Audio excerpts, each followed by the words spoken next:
Kimejadili taarifa mbili muhimu ama kujadili mikakati miwili muhimu. Mmoja ulikuwa ni mkakati wa kitaifa wa usalama mitandao, lakini vile vile mkakati mwingine ulikuwa ni mkakati wa kitaifa wa kuwalinda watoto wanapokuwa wanatumia mitandao, Child Online Protection Strategy pamoja na National Cyber Security Strategy. Ni mikakati muhimu sana ukiangalia kwa ulimwengu wa sasa, kutokana na kwamba kumekuwa na wimbi kubwa la matumizi makubwa ya teknolojia ambao vile vile unahusisha watoto. Na kwenye upande wa kile ambacho nimezungumzia mkakati huu wa watoto, jinsi gani wenzetu katika ukanda na kidunia kwa ujumla ambapo wameweza kufanya ili kuweza kufikia matokeo chanya.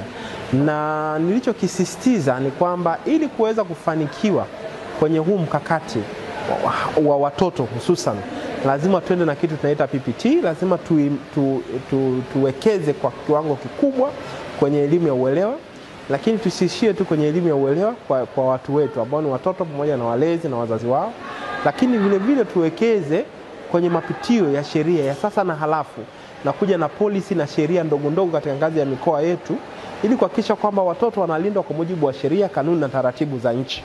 Lakini kingine cha tatu nilichokisisitiza ni kwamba sheria na elimu ya uelewa peke yake havitoshi. Lazima tuje na control measures kupitia teknolojia ili kuhakikisha maudhui ambayo endani na watoto, maudhui ambayo si rafiki kwa watoto, basi yasiwafikie kwa kuzuiwa na hizo controls zinazofanyika kupitia teknolojia ambazo nimesisitiza ziweze kutengenezwa na wazawa wa ndani ama local content, ili kuhakikisha kwamba zinaendana na maadili, taratibu na mila zetu za Kitanzania. Kimsingi ni kwamba kwanza, mara zote nimekuwa nikisema wazazi wanajisahau sana wanapokuwa wanawapa watoto vifaa vya kielektroniki. Uangalizi unakuwa mara nyingi huko chini. Yaani mzazi anapompa mtoto wake kifaa cha elektroniki ni pale ambapo yuko busy.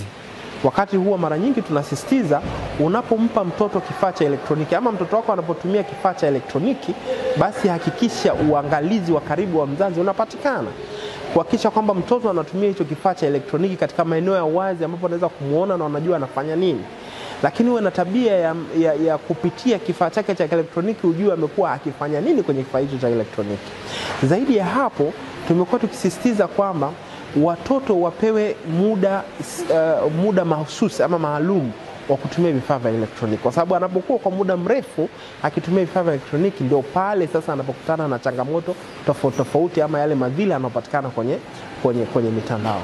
Lakini la mwisho la kusisitiza ni kwamba tumekuwa tukisisitiza kwamba mtoto na hata mzazi, unapoona mtoto amekutana na changamoto yoyote ya aidha kudhalilishwa mtandaoni, amekutana na janga lolote la kwenye mtandao, basi kwenye taifa letu tayari watu wanatakiwa kuripoti. Kwa hiyo tunahamasisha watu waripoti. Kuna njia nyingi za kuripoti. Kuna dawati la polisi, kuna kitengo mahususi ambacho wanaripoti matukio ya watoto, lakini vile vile kuna namba 116. Zote hizi njia mbili ni mahususi ambazo watoto na wazazi na walezi wanaweza wakazitumia kuripoti matukio mbalimbali yanayohusiana na masuala ya Child Online Protection. Asante.